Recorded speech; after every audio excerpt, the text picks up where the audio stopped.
It was the end of the year, and this pastor stood before his congregation and informed them that the church's monetary reserves had gotten a little low. They didn't have enough money to pay their bills. And so he asked the congregation if they would help out, if they would dig a little deeper, put a little more in the offering plate today so that the church could pay its bills. And as an incentive, the preacher said that whoever gave the most today would be given the opportunity to pick 3 hymns. Yay. So the offering plates were passed around and then brought back, and the pastor looked down at him, and he couldn't help but see that someone had placed in the offering plate a $1,000 bill, and he was very excited about this. So he immediately shared his joy with the congregation and asked that whoever gave that $1,000, please come down. Well, in the back there was this, we'll say an older lady, very saintly, and she raised her hand because she had put the $1,000 in the plate, and he told her to come down, and so she shyly, slowly made her way to the front, and he was thanking her so much, and he said, look, and I promised you that you could pick 3 hymns, so do it. She looks out over the congregation, and she points at the 3 most handsome men there and says, I pick him, him, and him.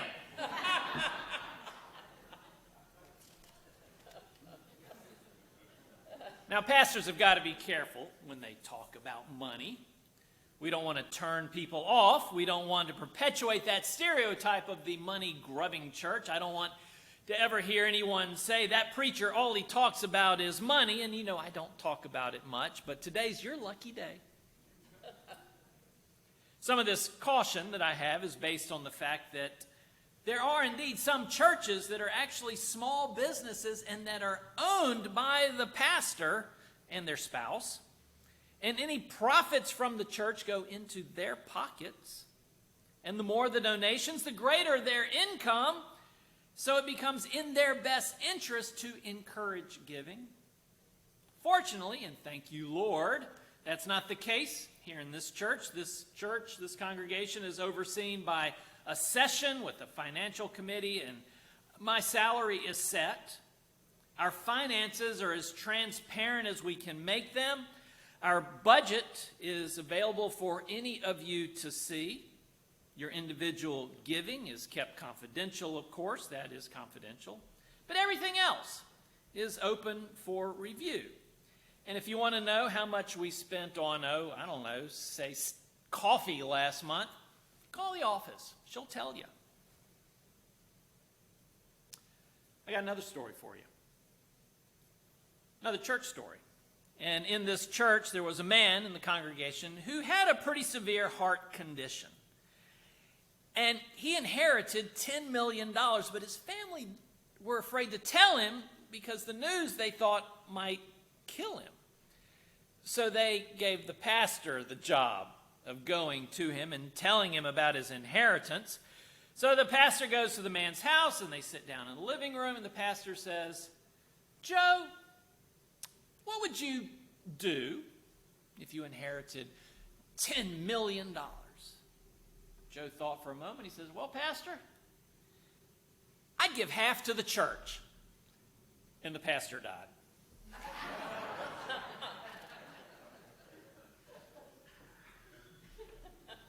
Y'all laugh a lot more than the early service. It was early, okay. Our scripture reading today comes to us from the Gospel of Mark. And the story takes place in Jerusalem on the grounds of the Temple Mount. Now, the temple is not just a single building. It's, in fact, a sprawling campus. And one location on this campus was the treasury, where the valuables of the temple were stored. The treasury was also that place where the faithful would bring their monetary offerings. You would go to the treasury to give. It would seem that the treasury was also a very popular place for people watching.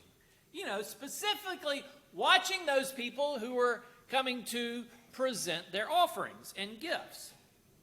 And this is exactly what Jesus and his disciples in our reading are doing. They're people watching. We read, Jesus sat down opposite the treasury and watched the crowd putting money into the treasury.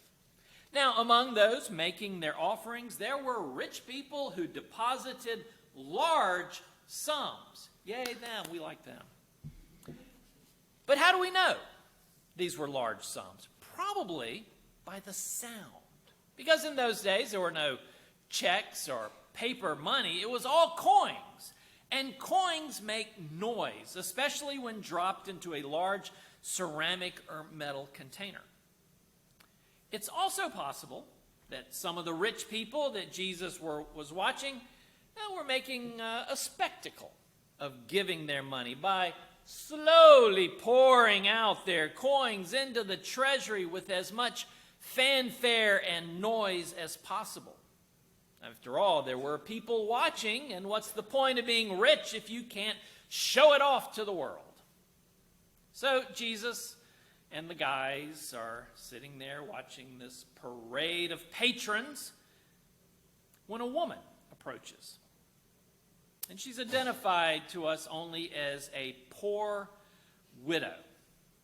She goes up to the treasury and she places 2 small copper coins worth ridiculously little into the treasury. And I imagine that when the disciples heard the pathetic sound of those 2 little coins, they probably snickered a bit. But Jesus said to them, I tell you, this poor widow has put in more than all those others, rich or poor, that are contributing to the treasury. Now, I'm sure the disciples looked at him with some skepticism. I mean, come on, what he says doesn't make sense. The woman only put in 2 lepta. And lepta were the smallest value coin in circulation in Judea. Mark helps us out here for those of us who are not familiar with Judean currency. He says now 2 lepta are worth a quadrant. Well, okay, a quadrant was the smallest coin in the Roman currency, and everybody knew what a quadrant was. It was pocket change.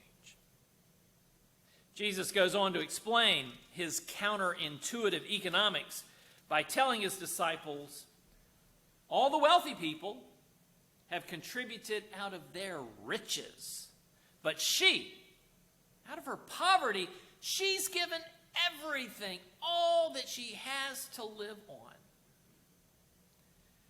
And to be honest, when we look at it, what the woman does is, financially speaking, extremely unwise. It borders on irresponsible. We don't know her story. We're only told that she's a widow and that she is poor. She could have been very old or she could have been young. We don't know how old. Either way, as a widow, she was part of an extremely vulnerable population of people.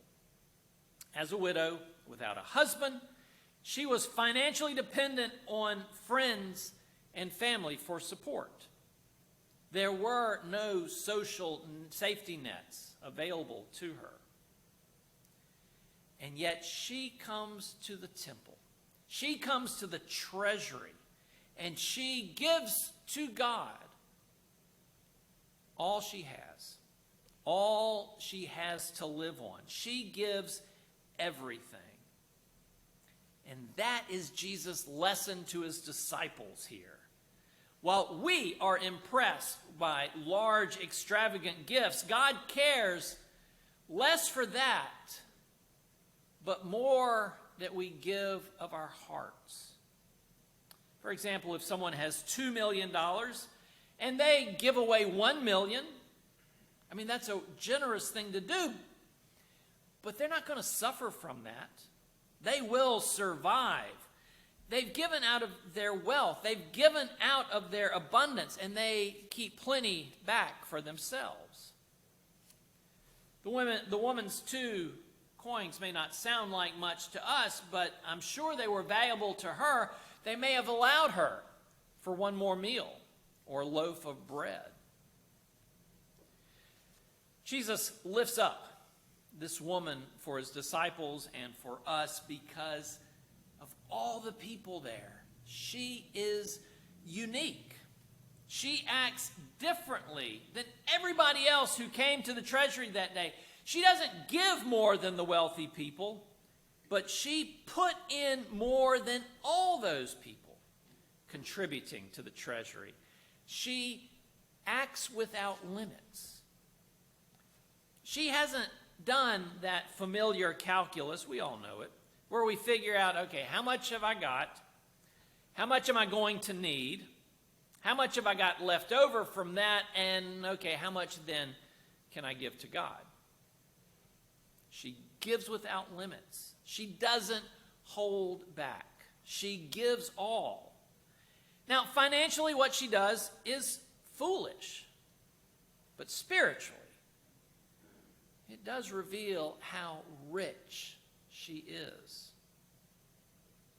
And that is how we, as people of faith, should seek to live our lives. When it comes to our relationship with God, we should live without limits. We should love without limits. We should give without limits. It's time for another story. This one takes place on a Sunday night at a Baptist church, and if you know the Baptist church, that's the night for testimonies. And in the church there was a very well-dressed local businessman who said, you know, when I was a young man, I came to this church, and when I came, I was down and out. I only had $10 in my pocket. I had nowhere to live. I was hungry. But the sermon I heard at this church, it so inspired me that I took that $10 bill, all that I had, and I put it in the offering plate. I gave everything to God that night. And because of that, God has blessed me with abundance. And now I am a wealthy man, all because I gave everything I had to God. There was a woman behind him. She reached over, tugged on his sleeve, and said, I dare you to do it again.